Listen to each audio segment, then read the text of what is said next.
Hey everyone, I'm Jimmy Rhodes, and if you're looking to buy a home, you know how crazy it's been. Skyrocketing prices, bidding wars, corporate buyers, housing shortages, super high interest rates. It's brutal. But as always, things change. So we sought out some housing market predictions for 2023, and that's our featured story at the top of the list.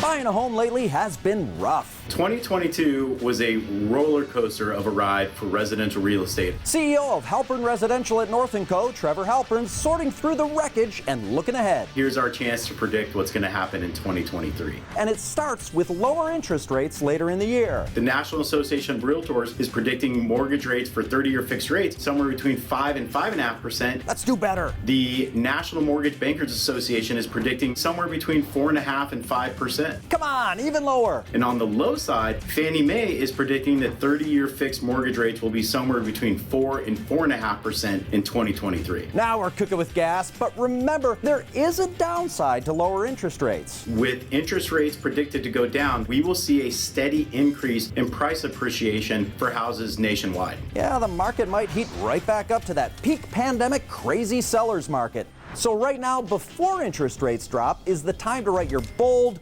borderline insulting offers on homes, because we're in a window of buyer power. For at least the first quarter, maybe into the second quarter, buyers are still going to be able to ask sellers for concessions, including cash at closing or buying their interest rate down. And you can expect to see more inventory. The reason is not necessarily more homes being built, but more opportunity out in the marketplace. A lot of people can't afford to buy a new home until they sell their old one. They're called contingency buyers, and if they went up to another seller and said, hey, I have to sell my home in order to buy yours, that seller over the last 2 years would say, hey, thank you very much, but I have 10 other people behind you who don't have to do that. Now we're going to see in 2023 that contingent sales are happening at least the first half of the year until more buyer competition hits the market as interest rates go down. And if your bids on homes kept getting rejected for all cash offers, more good news. There should be fewer investors for now. Investors in 2022 at the end of the year nearly completely left the marketplace because they couldn't predict what their sale price and what their net profit would be. So we saw large institutional investors,